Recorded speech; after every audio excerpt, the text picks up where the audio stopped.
ابھی تازہ ترین جو خبر ہے، سب سے پہلے تو ہم بات کر لیتے ہیں کائبور کے حوالے سے، چونکہ بڑے ہمیں فیڈ بیک بھی آیا، لوگوں کے سوالات بھی تھے آج کے پروگرام میں، خاص طور پر اس پہ بات کرنا بڑا اہم ہے کہ امید تو یہ کی جا رہی تھی کہ کائبور میں کمی ہوگی، اور پہلے بھی ہم نے دیکھا کمی ہوتی ہے، یہ 21 سے گریجولی کم ہوتی گئی اور یہ 10.5 پر آ کے رک گئی، تو اس میں اضافہ ہو گیا۔ آپ کیا دیکھتے ہیں کہ آگے کیا ہونے جا رہا ہے؟ اس میں مزید اضافہ بھی امید کی جا رہی ہے کہ اضافہ ہی ہوگا یا کمی کوئی نظر آ رہی؟ بسم اللہ الرحمن الرحیم۔ دیکھیں رضوان صاحب،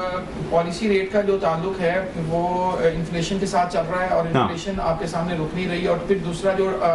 ایف بی آر کا جو ٹیکس ایک اس کا ہدف ہے وہ بھی پورا نہیں کر پا رہے۔ اچھا، تو بہت ساری چیزیں ایسی مل کے اب گورنمنٹ کے سامنے جو پوزیشن ہے اس وقت وہ اسی طرف جا رہی تھی کہ وہ اوپر کی طرف جائے گا، پالیسی ریٹ کو نیچے آنا چاہیے، جس طرح آپ نے بات کی کہ وہ ہم سنگل ڈیجٹ کی امید کر رہے تھے، اور بہت ساری امیدیں تھیں کہ یہ سنگل ڈیجٹ اور پھر اس سے بھی مطلب 5-6% پہ آ جائے گا، اور ہماری جو معیشت ہے اس کا پہیہ چل پڑے گا۔ آپ دیکھیں پیٹرول پاکستان میں دنیا کا مہنگا ترین پیٹرول ہے، الیکٹریسٹی دنیا کی مہنگی ترین الیکٹریسٹی پاکستان میں مل رہی ہے، اور اگر آپ ہماری انڈسٹری کے اندر جو پروڈکشن کاسٹ ہے اس کو دیکھتے ہیں تو دنیا کی یہ مہنگی ترین ہے۔ اس دوران آپ کیسے توقع کرتے ہیں کہ جو پالیسی ریٹ ہے اس کے اندر کوئی خاطرہ کمی آئے؟ اب کمی آنے کے بجائے بڑھ گئی، اور اس کے لیے بہانہ ہے ہمارے پاس جنگ ہے، تو سارا کچھ جنگ پہ ڈال دیں، جس طرح پچھلی گورنمنٹ نے سارا کچھ کووڈ پہ ڈال دیا تھا، تو اب جنگ پہ ڈال دیں، اور جنگ پہ ڈال کے آپ پیٹرول بھی دنیا کا مہنگا ترین بیچیں گے۔ تو ایسا آپ نہیں سمجھتے اس دوران بھی اس کو مینج کیا جا سکتا تھا، کم سے کم سٹیبل کیا جا سکتا تھا، وہیں پر اگر ہم رہتے؟ آئی ایم ایف کا مطالبہ ہے کہ اپنے ٹیکس کے اہداف جو ہے انہیں پورا کریں، آپ ٹیکس سے اہداف پورا نہیں کر پا رہے، اور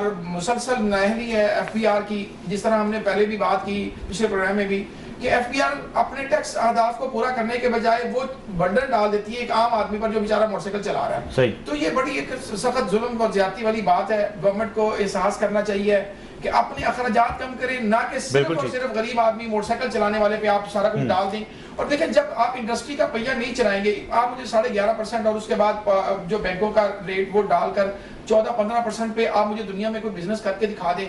جب عجیب بات ہے، ہم کہتے ہیں کہ جی ساری چیزیں بہتر ہو رہی ہیں، لیکن دنیا کی مہنگی ترین بجلی، دنیا کا مہنگی ترین پیٹرول، دنیا کی مہنگی ترین پروڈکشن کاسٹ، اور اس کے بعد دنیا کا مہنگا ترین قرض انٹرسٹ ریٹ، اور پھر آپ کہتے ہیں کہ یہاں پہ کوئی خوشحالی آ جائے گی۔ تو اللہ کیا وجہ ہے آپ صاحب، کیوں نہیں اس طرح سے، جس طرح بھی آپ ذکر کر رہے ہیں کہ یہ ہو سکتا ہے؟ سر دیکھیں 2022 سے آپ حکومت میں ہیں، اور آپ کو سوچنا ہے کہ اس عوام نے بھی کبھی اس کا دکھ ختم ہوں گے یا نہیں ہوں گے، اور یہ عوام بھی کبھی سکھ کے سانس لیں گی، یا اسی طرح یہ بیچارے چیخو پکار کرتے رہیں گے، اور آپ دل پہ پتھر رکھ کے ہر روز پیٹرول کی قیمتیں بڑھاتے رہیں گے؟ تو یہ بڑے وہ پتھر آپ اپنے آپ پہ بھی رکھ لینا، اشرافیہ پہ رکھ لیں ایک مرتبہ، اور طے کر لیں کہ ہم نے اشرافیہ نے قربانیاں دینی ہیں، عوام نے قربانی نہیں دینی اس مرتبہ، تو معاملہ ٹھیک ہو جائیں گے۔ اب جتنا قرض ہم آئی ایم ایف سے لے رہے ہیں اتنا ہی قرض انہی 5 سالوں میں ہم آئی پی پیز کو دے رہے ہیں۔ ہم آئی ایم ایف سے بھیک مانگتے ہیں اور لا کر آئی پی پیز کو دے دیتے ہیں، کیوں کہ ہمیں جو سیٹھ رہے نا وہ روتے ہوئے ہمیں برداشت نہیں ہے، اور سیٹھوں کے جو ایسٹس ہیں ان کے اندر کمی آتے ہوئے ہمیں منظور نہیں ہے۔ شاہد خاقان عباسی صاحب جو کر کے یہاں پہ ٹرمینل لگا کے 5 لاکھ ڈالر پر ڈے آپ نے ان کو دینے ہیں، مطلب اس طرح کے آپ ایگریمنٹ کر جاتے ہیں، آئی پی پیز کو آپ اس قوم کے سر پہ سوار کر دیتے ہیں، چینی کے مسئلے میں آپ اس قوم کو رگڑا لگا دیتے ہیں، آپ نے کبھی معافی بھی دینی ہے؟ میں سمجھتا ہوں کہ شہباز شریف صاحب کو مریم صاحبہ سے سیکھنا چاہیے، جتنی بیڈ گورننس شہباز شریف صاحب کی ہے اس وقت، وہ مریم سے سیکھے، جو مریم نے 2 سال میں ڈیلیور کر دیا شہباز شریف صاحب وہ 10 سالوں میں ڈیلیور نہیں کر سکے تھے۔ اچھا، تو یہ ایک فرق ہے، میرا سمجھتا ہوں کہ یہ بیڈ گورننس ہے، گورنمنٹ کو اس پہ ہوش کے ناخن لینے چاہیے، اور اگر حقیقی الیکشن کی طرف جانا پڑتا ہے تو اس کی بھی کچھ نہ کچھ گورنمنٹ کو تیاری کرنی چاہیے۔ گورنمنٹ کو تیاری کرنی چاہیے۔